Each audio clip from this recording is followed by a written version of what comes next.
the Significant Coaching Podcast. I'm Coach Matt Rogers, and boy, do I have a great guest for you today, Coach Mike DeGeorge at Cal Poly. We had a great conversation. I learned a lot. As you'll hear in the episode, Mike and I kind of traveled in parallel lines these last 25 years. We were in very similar areas in the same conferences at different times, and I was really excited to get his thoughts and opinion on his career and every place he's been. Give you a little background on Coach DeGeorge. He's got a career record of 320 wins and 291 career losses. And most of those losses, a good percentage of those losses was really early in his career, because he's had 7 20-win seasons in the last about 15 years. He's coached at Eureka College, Cornell College, Rhodes College, and most recently he was at the Colorado Mesa University, where he advanced his team 4 times to the NCAA National Tournament, including 2 Sweet 16 appearances. What a great run he's had. This past spring, he was named the new head men's basketball coach at Cal Poly, where he takes over his first Division I program in the Big West Conference. Really excited to see a D3 guy, a career D3 guy, play D3, coached D3 for a long, long time, getting the opportunity to coach at the highest level. I love, and you'll hear this, how much he integrates his staff and players into the ownership and leadership of the program. He uses analytics and film as prep and direction tools, as well as any college coach I've spoken to. He is without a doubt a winner in every sense of the word, and a true and proven program builder. So without further ado, here's Coach Mike DeGeorge. Coach DeGeorge, so great to see you. I feel like we've been running in parallel lines for 20 years. So how's this transition to Cal Poly going? It's gone well. It's a lot. My wife and I have 4 kids and 2 dogs. And so getting the family adjusted and moved, and then also, just obviously putting a staff together in Division I is different than Division II and III. That is one of the differences. So having to hire 5 coaches, and then, we had to fill 8 scholarship spots, and we had to work with all the guys that were on the team last year just to see if it was a good fit for them moving forward to come back. And so, there were just a lot of moving parts personally and professionally, and we've been able to get those in place. We're here. We have a full roster. We have a full staff. And so, we're looking forward to getting going. That's an impressive 2 months just in that statement there. Yeah.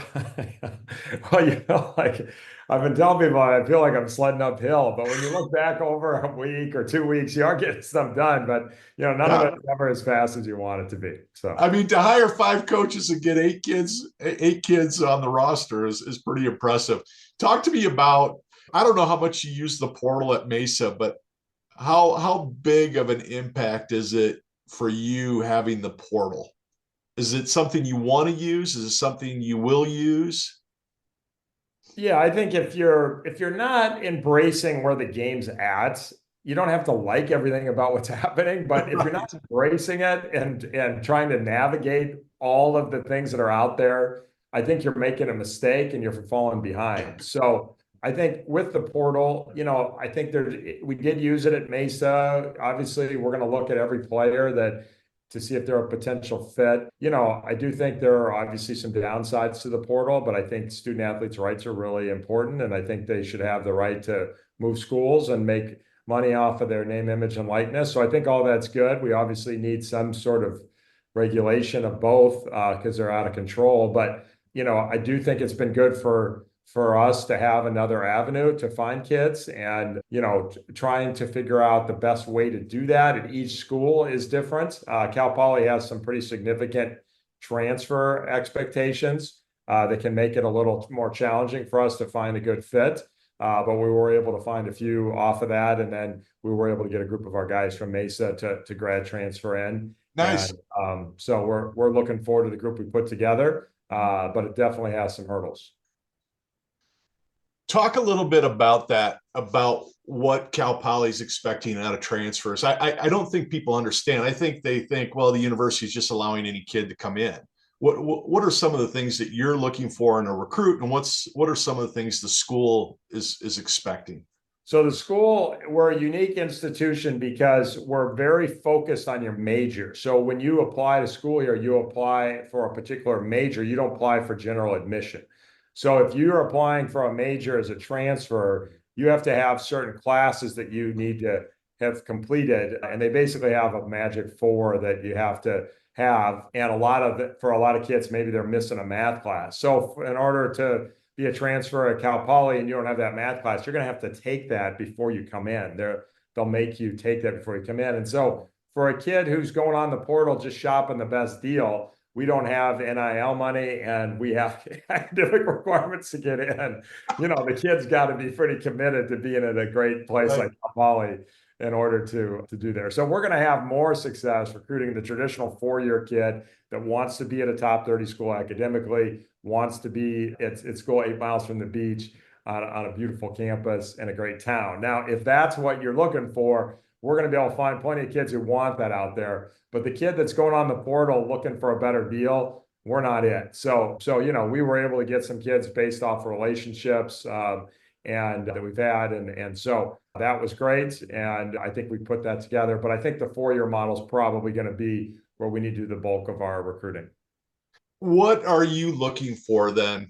Because I'm interested to know, what is that percentage of kids that are in the portal right now that when you say we don't have that NIL money, what's the percentage of kids that's going to say, I don't care, I want to play, I want to get a degree, I want to play. If there's money to be made, I'll make it afterwards. Yeah, I think everybody's different. So you don't really know unless you go through a conversation with the kid, but it becomes pretty apparent early on, kind of what their objectives are. And I do think a lot of kids just see it as sort of free agency, is that I had a good year, I can elevate, and this is an opportunity for to make money playing basketball. I'm going to see what's out there for me. And I don't think we're going to be a good fit for those kids. They're not going to value the academic experience.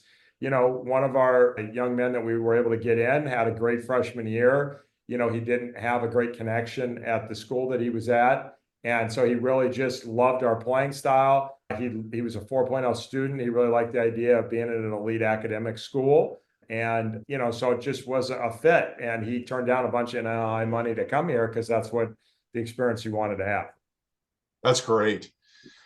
You've had such an impressive career, Coach. Everywhere you've gone, you've kind of taken over a program that was struggling and you've built it back up to something substantial. You've advanced your teams to national tournaments. You've been highly competitive. Where does that come from? Where does that ability, that drive, that motivation, where does that come from for you to take over a program very much like you're doing now and say, we're going to turn this into something special? Yeah. I mean, I guess part of it is, I think, Seneca said expectations are the thief of joy.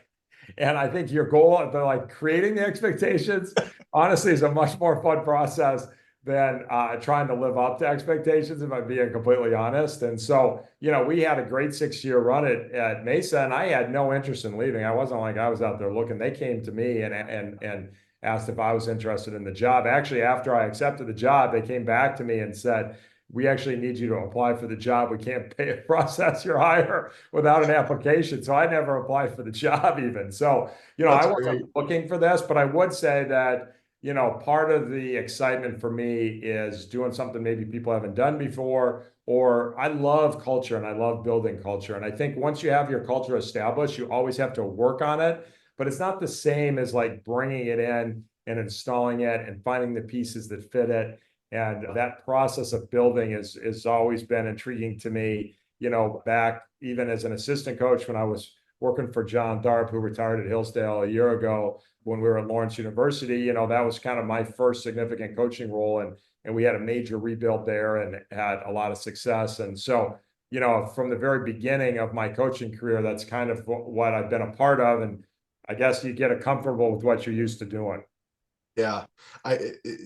It's so funny. I just talked to Brad Hoyt. I don't know if you ran across Brad. Brad was the head coach at John Wood Community College and just took the job at Quincy University. Right. And that's a substantial jump too in terms of how you go about your business. Brad was athletic director, dean of students, and head basketball coach. Now he's going to a place where he's just basketball coach. And I know for you, you wore a lot of hats at the schools you were at. What's that transition look like for you from going to where you were at a Rhodes to a Mesa and now to a Cal Poly? Are you feeling like you've got more support and you're able to do more as a basketball coach? Yeah, for sure. I mean, like when you're in Division III, about half your time at least is spent recruiting, and then, on top of that, then you'll have some secondary duties to take you away from your team. And then, the NCAA restricts so that, part of the Division III experience is that they're well balanced. So out of season, you don't have as much contact with your players. So you do have more time. But I would say if half my time was spent on basketball in Division III, at Mesa, it was probably 80% was spent on basketball at least. And, my guess is in Division I, that number for me as a head coach will probably go down a little bit.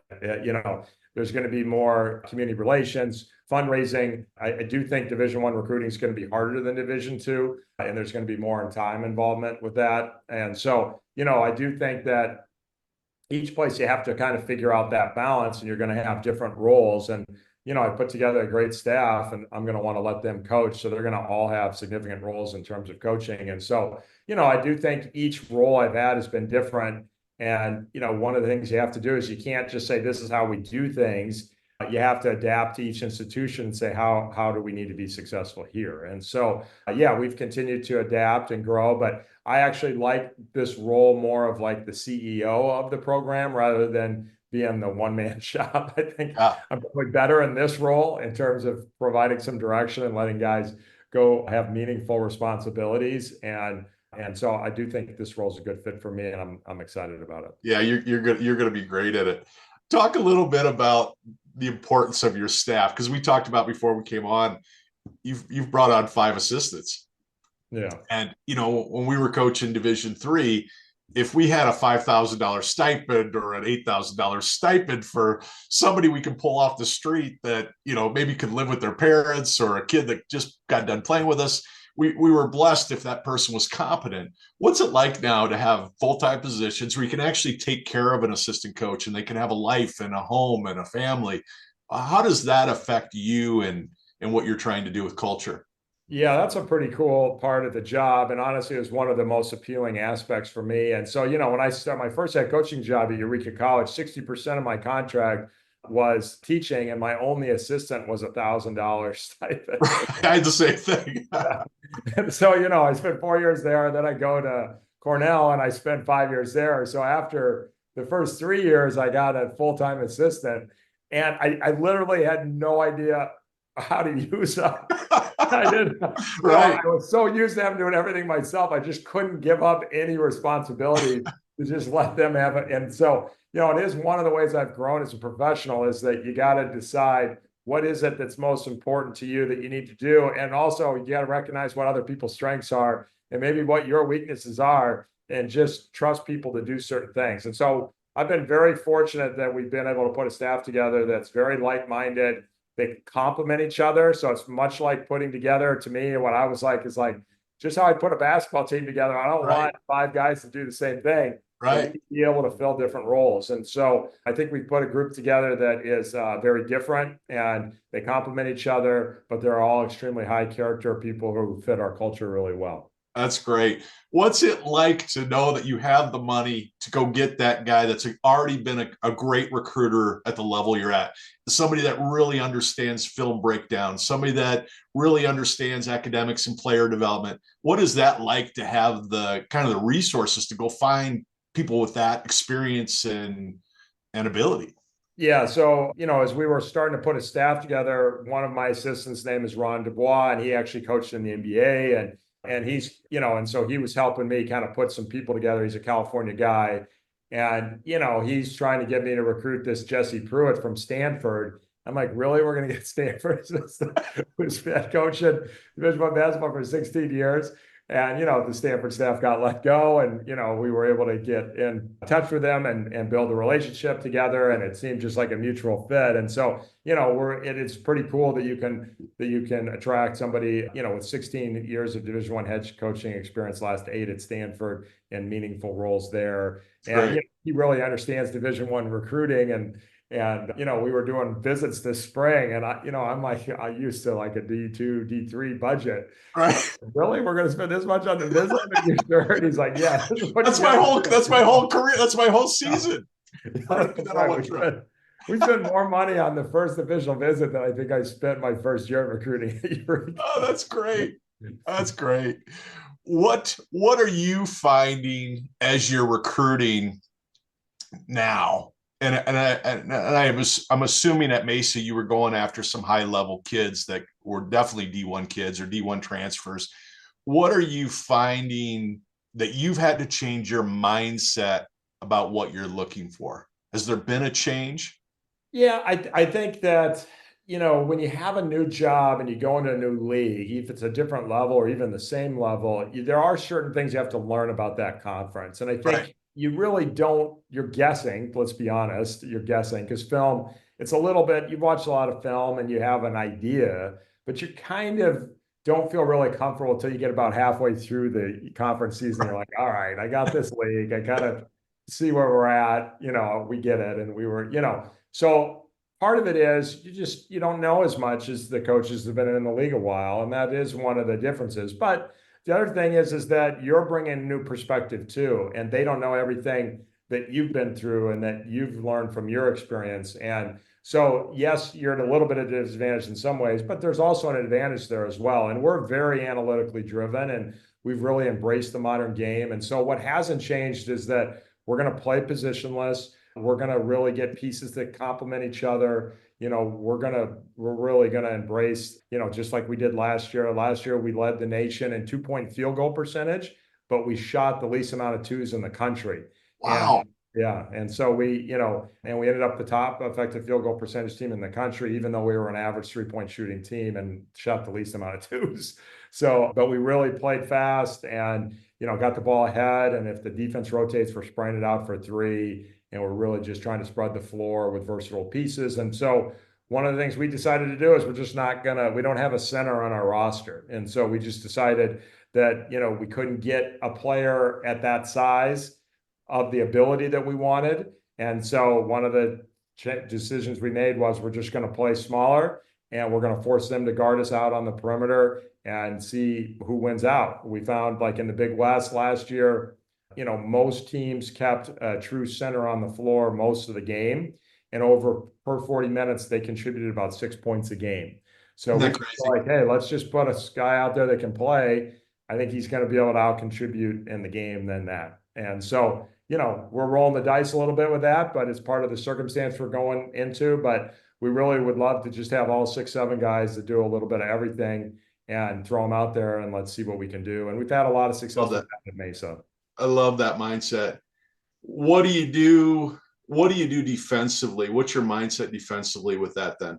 So in general, if you just start at the base of analytics, what we've decided is the number one analytical piece that you have to build both your offense and defense around is that when the ball gets to the paint and teams either finish or spray it out for a 3, those are the highest percentage shots in basketball. So, like that inside out 3, we've tracked this for the last 15 years. And if you shoot an inside out 3, you shoot it at almost a 50% clip. And if you're shooting a 3 that hasn't gotten to the paint and kicked out, most teams shoot under 30%. I mean, it is a dramatic, mind-blowing shift.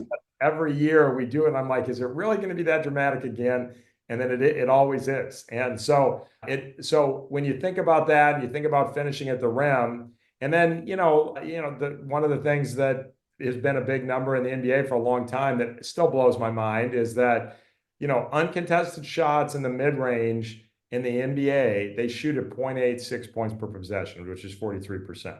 Which really, if you think about it, if you're going to shoot a 3 at 35% and you shoot a mid-range shot at 43%, that's probably about right. I mean, it's still a jump shot. And in some ways, the 3-point shot's easier because the line is that sort of, you know where you are on the floor better when you're shooting a three. You practice that exact distance All the time. all the time. Yeah. But our goal defensively is to hold teams to 0.9 points per possession. And so if you're shooting uncontested mid-range at 0.86, the best players in the world are doing that. That's probably not a shot we should be shooting, and we should be trying to build our defense around giving up as much as possible. And so we are a pack line team. We don't want teams getting to the paint, but then we've been really creative with how we've adapted it so that we're also not giving up threes, because we really are working to try to not give up threes. So we kind of had this hybrid system that driving force of analytics have forced us to adapt our defense to the modern game. And then the same thing offensively, the best way to get the ball to the paint is to just beat the other team down the floor. Yeah. So we work very hard in transition. We're very committed. 47% of our shots came in the first 10 seconds. Love it.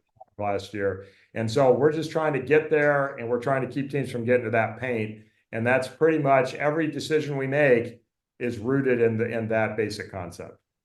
I love it. I love playing basketball that way. I love watching basketball that way. What are you doing to get the ball up the floor? Do you have a guy that's designated on made baskets getting the ball up the floor? Do you have are your guys looking for a point guard? Because I know you're positionless. Is it whoever gets it goes? Yeah. So we have no rules on that other than just getting the ball out as quickly as possible. And we force them to what we call EPA, early pass ahead. So anybody who's open, who's ahead of you, you are moving the ball to that next guy by the pass. And so it doesn't matter if it's up the sideline, up the middle. People are telling me we're running a sideline break because we do advance the ball up the side a lot, but we're not running a sideline break. We're just getting the ball out. We're getting it ahead, and we put clocks on them, and we cause it. It's a turnover if they can't get it over half court in 3 seconds or whatever. And so we're just really constantly building that pace. And we found that if we just play 3 trips a lot, that, they have to, once they get a stop or a score or a stop, then we're getting out and running, and then the other team's running back, and just trying to build it in 3 trips has been a really effective way to just try to get us getting the ball out, get it ahead, and just kind of let it happen organically, and then just have great spacing is the main thing. So we really just want the first 2 guys out, getting wide, sideline men, getting deep in those corners. And then, outside of that, you're just basically either playing 5 out, 4 out, 1 in, with really not a guy in. We have a guy kind of on the move, and we're really just trying to play with tremendous pace up the floor, and then tremendous ball movement with cutting and passing, and then only getting in ball screens as needed. And so just the pace of the ball movement and the flow of what we do creates most of our shots. All right, so I want to continue with this. You and I, if we go to 10 high school games in November together, we're going to probably see 9 teams that are going to be point guard centric, walking the ball up the floor, calling a play, calling a set, and then you don't have any hair left. I'm about to lose all mine. How do we find that kid that's been taught how to get the ball up the floor and get the ball out of their hands, and they understand that? Because I don't see it. I hardly see it at all anymore. Yeah, I would say the interesting thing is that we had similar concerns, and once we fully embraced this and just did it, it's so natural for the guys because it's how they really would prefer to play. Yeah, probably the 2 best non-Mesa recruits we got, that the 2 transfers we got, both just felt a little bit that they were confined in their roles at their previous schools, and it didn't really fit their skill set. And they just loved the fact that they would get to do everything on a basketball floor, and there wouldn't be that sort of restriction. They just want to be able to bring the ball to the floor or move it. And, they're not worried about scoring. They just want to participate in all aspects of the game. And so it really comes really natural to guys. The thing that's the hardest is that it drives us crazy. And we actually had a group of our guys who were giving us a hard time last year. And they were like, Coach, you ruined basketball for us. We can't turn on a game now and watch it because every guy just catches it and dribbles. They just hold the ball. Yeah. Everybody just wants to hold it and have it and dribble it. And I want my turn with it. Okay, you hold it for a while, just breaking them of that habit of just catching, holding, dribbling. Just use the dribble to go somewhere, shoot it, or move it to the next guy. And just creating that pace and that mindset was the hardest thing. But just getting guys to just naturally flow and move and pass it ahead and play fast, all that comes really natural to them. It's just so funny. All the things you've talked about from the analytics side, we've always known that. We've always known that you get the ball inside, you drive and you kick, you get the ball in the post and you play inside out, you're going to score easier. You're going to make it harder on the defense. You swings opposite side of the floor, you're going to make the defense shift. You move the ball quickly. Why are all those concepts, why did those get lost? What happened? That's a good question. I do think part of it is that, and it still happens to me. I mean, we've been trying to play positionless for the whole time I've been at Mesa, pretty much after maybe our first year. But still, you go back and you're like, is that kid a center or is he a power forward? Is that kid a 2 or a 3? Like your mind just kind of goes there. And so if our mind goes there, we're obviously teaching guys to fill certain roles when we're communicating in practice, whether it's conscious or unconscious. Right. And so just freeing them up and just being like, listen, we got no positions. You just go be a basketball player. But the one rule is you just got to make quick decisions. You got to make 0.5 decisions. You can't be holding the ball. And I do think just for whatever reason, there's a guy on the low post. There's nowhere for me to drive it. I catch the ball. I'm not quite sure what to do with it. I'll hold it. I'll look around. I'll dribble. Okay, I got nothing. I guess I'll move it to the next guy. Whereas when you watch kids play pickup, they don't do that, like the flow and the pace is there. It's really the structure that leads, I think, to that sort of paralysis by analysis. In some ways, for the players on the floor, they don't see the space, they don't see the angles, they aren't exactly sure what they're supposed to do. We're trying to run this play, like I think all of those become obstacles to the freedom of that flowing ball movement. I mean, I'm really excited to watch your team play this year. I'm going to play a little devil's advocate because I'm excited. I'd be doing the same thing you're doing. Talk to me about rebounding when you've got a bunch of kids that are 6'3" to 6'7", 6'8" on the floor. What is your focus on offensive rebounding and defensive rebounding? Because I'm assuming offensive rebound's got to be a huge part of what you want to do in getting extra possessions as well. Yes. So we are, that'll be the big question because we're going to be at a pretty big size disadvantage. Whereas at Mesa, we had bigs playing guards, but they were, our center was still 6'9", and so in D2, he was the best defensive rebounder in the league. And so even though he could bring the ball up to the floor, that's why he's at Colorado right now. But, that will be one of the challenges for us is that it's going to take a real gang mentality effort in terms of the defensive glass. And we're going to have to be very committed to that. Now, I do think that if you're not letting people in the paint and you're forcing up shots where they really aren't playing with an advantage, you're in position to box out. And if you're a good box out team, typically you're going to be able to be good on the defensive glass. So that's that end. On the offensive end, we send 4 to the glass. And, I just have this whole NBA thing where we use the NBA a lot to kind of get analytical information because they have Spectrum, whatever that Spectrum 9 thing is. Whatever. So they have all this data that we don't have access to. And so like we've really tried to, we've had, some connections here where we've been able to get like, what is that data telling you? And then we're able to like, okay, does it fit at our level? And try it out over the last 15 years. We've been able to do a lot of that kind of thing. And so that's great. I just didn't understand or believe why NBA teams don't offensive rebound. And so, ultimately what I decided was it's just 82 games of the physical punishment of going hard to the glass and then sprinting back. It was just too much to ask of the guys. And then by the time they get to the playoffs, they've developed these habits where they just are used to not going. Because going to the offensive glass is a very difficult skill to rep and get guys consistently doing. But we send 4 to the glass. We send the shooter on all threes. Any three-pointer, everybody's going but the shooter. The shooter rotates back. Everybody else goes hard. I love that. We do give up, I would say last year we gave up somewhere probably 5 to 7, runouts where the shooter didn't get back well enough and the defense got the rebound and they threw it ahead and got an easy bucket on us. But we do offensive rebound 40% of our missed threes. So, so we're getting, the other thing that does is it frees up our shooters because we're constantly like, you have to let it fly. Like, you have to be in this mentality where you're an elite shooter. you're open, you have to let it fly. So we have a group of guys that are in that category, and we're like, if you miss the shot, it's okay, because we're gonna offensive rebound 2 out of every 5 misses anyways. So just shoot it and we'll go get it, and so, and then we have some guys that maybe aren't elite shooters, so we only want them shooting those direct inside out threes, because even kind of below average shooters tend to shoot that at like a 35% clip. And so, between those two things, we're shooting a lot of threes and we're getting a lot of offensive rebounds on our misses.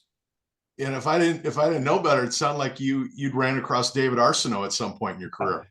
Yeah, that is one of the things that in last year we finally were like, we've been trying to figure out how to send 4 to the glass, and the shooter never goes. The shooter just stands there and watches his shot. He never goes to the glass. He never gets any offensive rebounds. And so finally I was like, let's just do the Grinnell thing and just send everybody else and just force that shooter to rotate back. And right. I love it.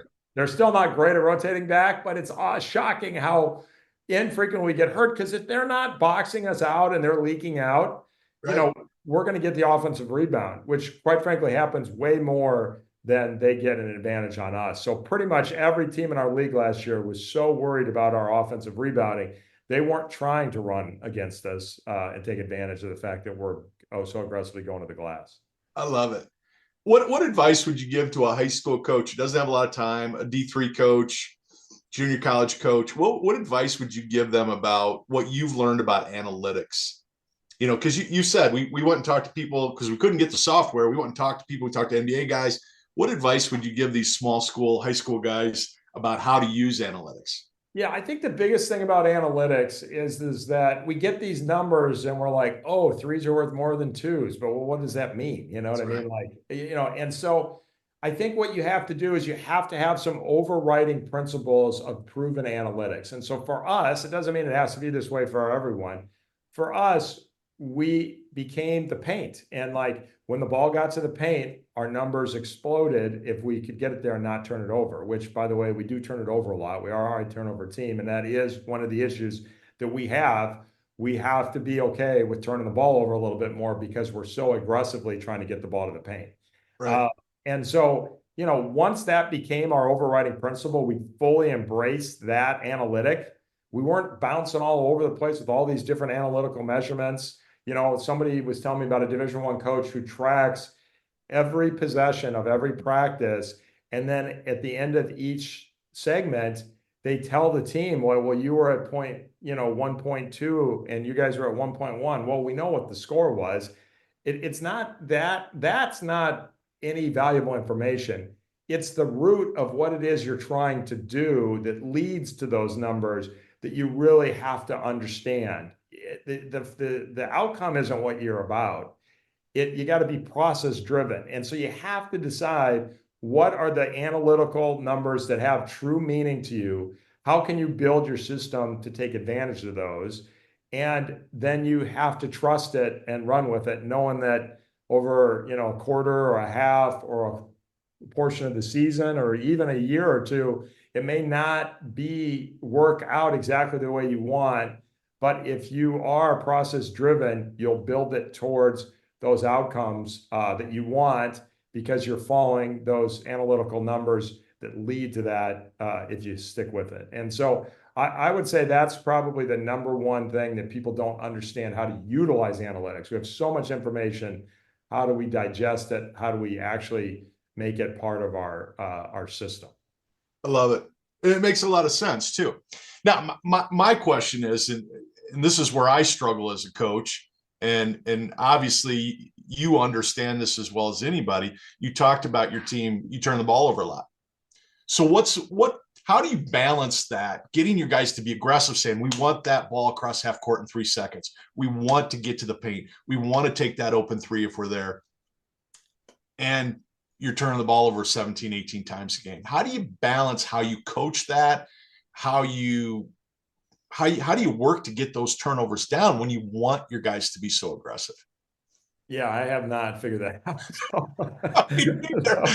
if I figured that out, we would not be turning it over. But what I will say is that, it's a tightrope act, because you don't want to make them tight and nervous, right? but you want them to not be loose with the ball. And so, our big thing is that we do a couple of things, and I think it helps. We haven't obviously solved the problem, but I think part of the problem is that we want to play this way, and it is a higher turnover offense. Now, the analytical numbers at the end of the day work out for you. It's the better way to play than taking great care of the ball and not getting the same quality of shots. But so we do a couple of different things. We have areas on the floor. So we refer to kind of the charge circle in the paint area as the red zone. And when you're in the red zone, you play off 2 feet, you stop. So red is stop. Okay. When you go inside the 3-point line, you're in the yellow zone. It's like a yellow light. You should be playing slower. You don't know where the defense is rotating from. You've maybe broken the core of their defense, and now we're looking for an advantage. And so that's an area where we really want to probe it, keep your dribble alive, see the whole floor, protect it. Don't play super fast there, and don't be playing off 1 foot there or in the red zone. And so, from a stop to a probing action in the yellow zone, and then anything outside the arc is green. Let's get up and go. And we're playing really fast. We're having significant ball movement, 0.5 decisions. Everything's got tremendous pace when the ball's outside the 3-point line. And so when we can build that mentality in and really playing off 2 feet deep in the paint, slowing down when you've broken the core of the defense, and then just sustaining your pace where the defense can't keep up with you outside the arc has been a pretty good formula for us. But it's, and I think when we do that well, our turnovers go down significantly. But that's easier said than done. It's so smart, too, because you're not stopping play and going, Jimmy, you got to take care of the ball there. You're saying, Jimmy, you're using the Socratic method. You're going, Jimmy, what zone were you in? Yeah. And Jimmy goes, I was in red zone. Well, how many feet did you go off of? I went off of 1 foot. Yeah. Did you play faster or did you slow down? So I love that from a coaching standpoint and what you're able to do to even control yourself and how you want to teach. You find that? Yeah, for sure. And and then the players are so much more responsive because it's not like we're putting it on them. Like if you just yell at Jimmy for turning it over, it's all on Jimmy to figure it out. Whereas we've given Jimmy the process we want him to follow. And then I am the number one guy. And I do think if you're going to build a culture of success, you got to be secure enough to be able to take responsibility for what's going on in their program. So there are players hear from me that something was my fault, and I apologize to them for my mistakes all the time. Me too. Because part of it is that you want to create this environment where that's an acceptable practice, where we're all in this together. None of us are perfect. Nobody's blaming each other, but we're all taking responsibility for what's happening. And I think the way you describe that does that exactly. Instead of putting the onus on him to figure it out, you're giving him the process. You're just asking him to execute it. I love that, Coach. Love it, love it, love it. I may come out and, if you let me, come out and watch some practices this year.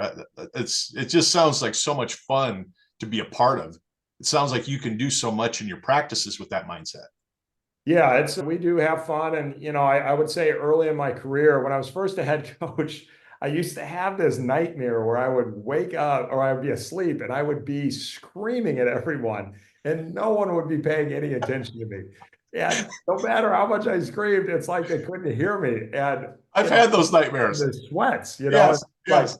And so, I don't have that anymore. And I think the reason why is you've given up a little bit of control and you've just tried to find a way to connect and communicate with people on another level.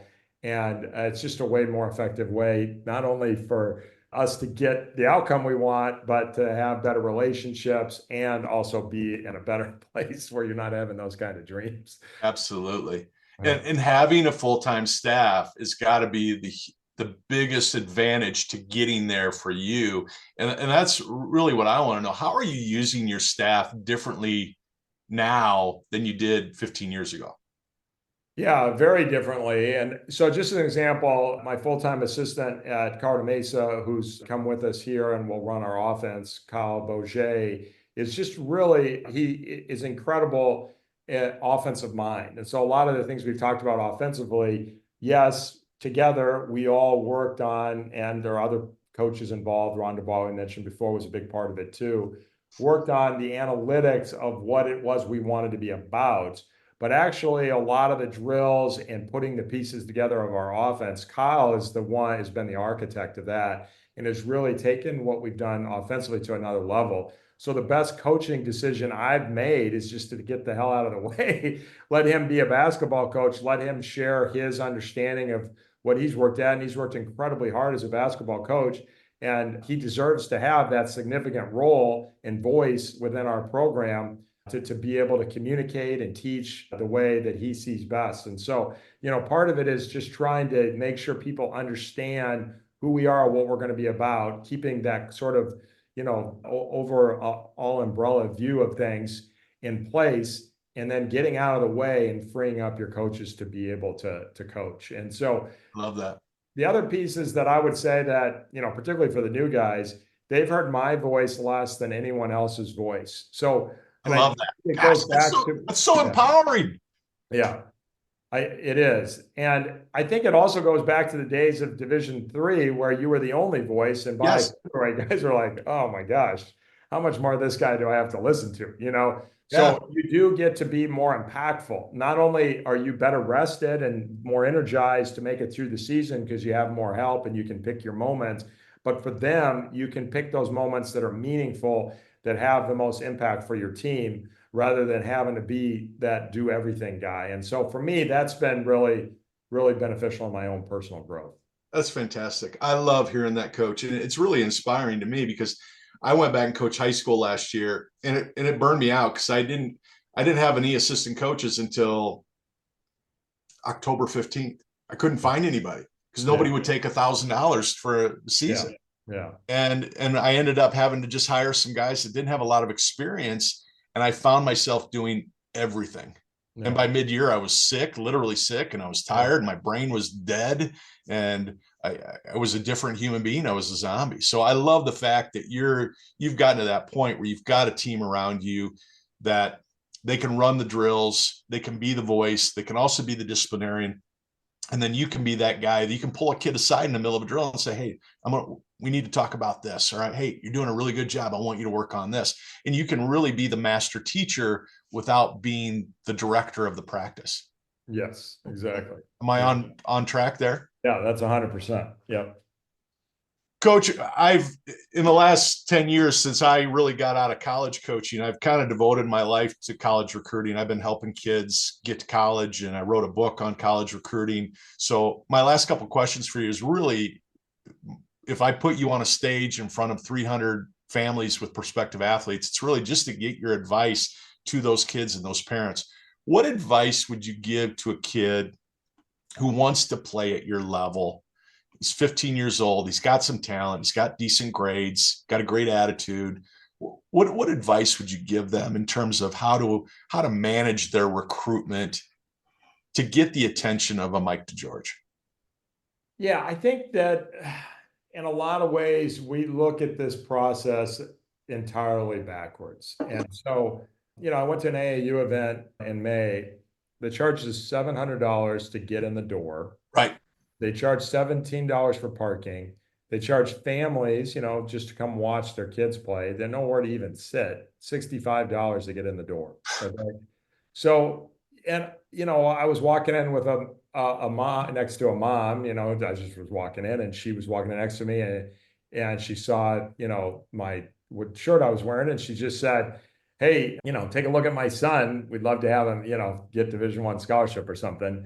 I said, for the price they're charging to get in, everybody should get a scholarship, and that's true. I mean, a lot of families are chasing this one objective or goal that they've set up, or their son has been like, hey, I've decided I want to be a Division I basketball player. Mom and dad, help me do that. And mom and dad's like, hey, we want you to be passionate about, be able to pursue your passions. We'll figure out how to make this happen.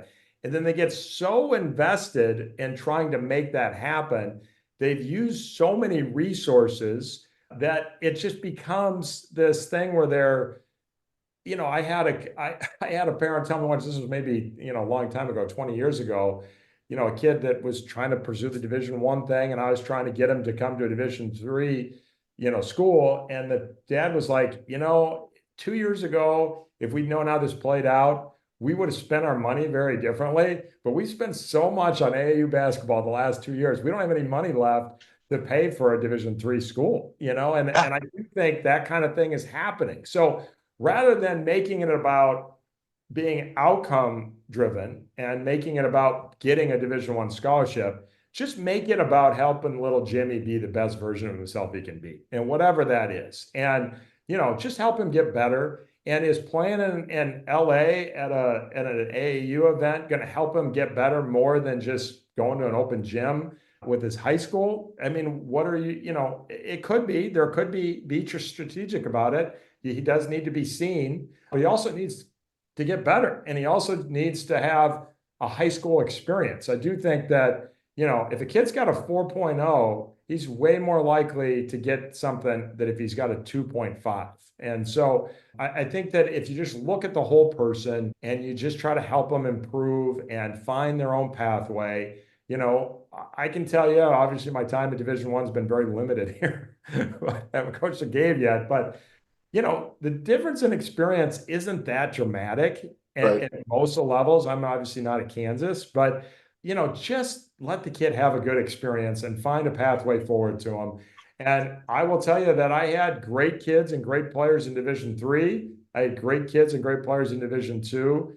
And, I'm sure the same will happen here. And they all had good experiences. And they all look back, and really what they remember most is the relationship with their teammates and coaches and the battles they went through. And that ultimately what it was about. It wasn't about the level. And so I would advise families not to get caught up on the level, find the right fit, just be process driven. Don't be outcome driven. So many kids label Division I as something that they have to have, and then they miss so many other meaningful opportunities in their life because of it. 100%. I love it. And it's what I preach as well. What do you have systematically in place with your staff? If a kid sends you an email, follows it up with a voicemail, says, Coach, I'm really interested in your program. Here's my online resume. Here's all my film, my grades, my contact information, my schedule. How do you guys systematically react to that? So number one is, we get about 30 of those a day. Yep. Good. So I can't go in and watch the film of every kid who sends me stuff. So the best thing, if you really number one is they have to listen to the feedback that they're getting. We have kids saying like, all I need is one opportunity. I've been to this event, I've been to that event, I've been to that event, and no one is interested in me. Well, I'm sorry, they're telling you something. They are. A lack of feedback is feedback. If you're going to events, showcases where you're being seen and people are not following up with you at the level you want, that means that you don't fit their needs. Now, it could be that you're a good enough player and they just don't have a need. Like, that's the other thing. I've had like 7 texts about 6'4" walk-ons to our program. I'm like, how many 6'4" walk-ons can I take?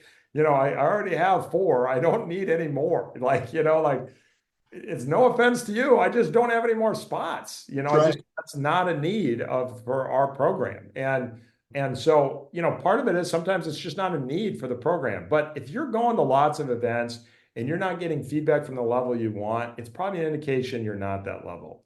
If I was advising, I would do what I did for my daughter. My daughter said, I want to play college lacrosse. She was an all-state player versus during COVID, she wasn't getting seen. And so I said, okay, here's what we're going to do. I'm going to pull these schools that you're a straight A student, schools that, we're not going to pay you to go to a bad school academically.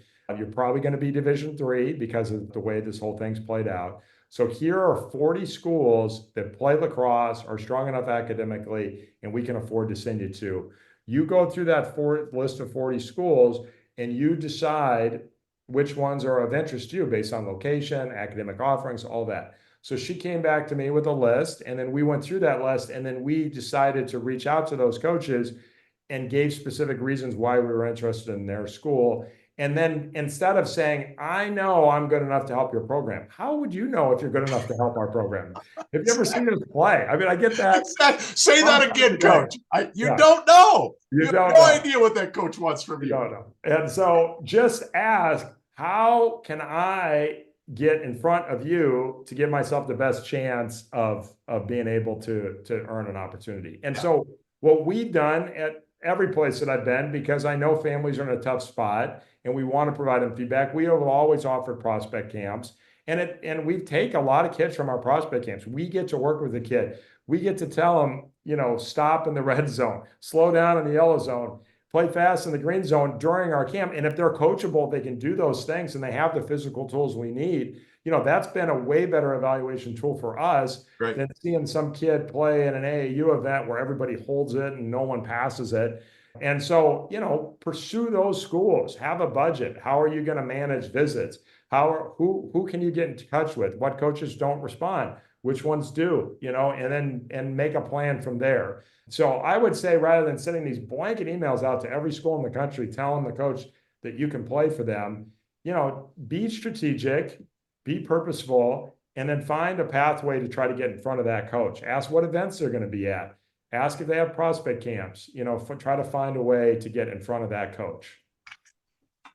Mike, thank you so much for your time. This has been awesome. I'm really excited for me to see guys like you that have been doing it right for all these years, to get your opportunity to do it with resources and a staff. I am so excited for you. I'm so excited to watch you play, and I'm thankful I got to spend some time with you and get to know you. Well, thanks for having me on, man. I enjoyed it. Good luck this year. We'll be cheering for you. Appreciate it. Thanks, Mike. And there you have it. Great conversation with Coach Mike DeGeorge from Cal Poly, moving up from the Division III ranks to Division II, now up to Division I, and taking over a really great program, and he's only going to make it better. So I'm really excited about him. Hope you enjoyed that as much as I did. For those of you that have been following along with the podcast, I'm so thankful. We have a new website. You can find everything. You can find all the old episodes at www.coachmattrogers.com. That's my new website. I post a blog every week, so you can find all the blog posts. If you're interested, you're a coach, you'd need some direction on your program and developing your program, player development. If you're a parent or a student athlete and you're looking for help with recruiting, I've built the website, I do the podcast, I write the blog for families like you. So check all those out at coachmattrogers.com, and don't be afraid to send me a comment or email or call. If you're looking for serious help with your recruitment and serious direction, at coachmattrogers.com, you can schedule a 30-minute free session with me, and we'll do a strategy session. We'll talk about your recruitment, where you're at. I'll probably be asking for film. So if you have film clips, whatever sport you play, I work with all sports. I know you're going to see a lot of basketball coaches. I was a basketball coach for a long time, but I've helped over 4,000 kids get to college in about 34 different sports. So if you're looking for guidance, feel free to get on the website and schedule with me. I'd love to talk to you and talk to your family and see how I can help you. Social media wise, you can find me everywhere: Twitter, Facebook, Instagram, LinkedIn, YouTube. And my team is posting little clips of all the video podcasts. So I normally only post the audio, but if you'd like to see video clips of me talking to these great coaches across the country at every level, check out my social media so you can get little snapshots of what we talk about, some highlights of what we take out of those podcasts. But thank you to everybody for continuing to spend time with us. I hope you're getting a lot out of this, and I'm working hard to continue to bring you great coaches to listen to and learn from, like Mike DeGeorge. What a great guy, and really excited for the community at Cal Poly to have him running their program. So continue to be significant. Have a great week, and I'll look forward to talking to you next week.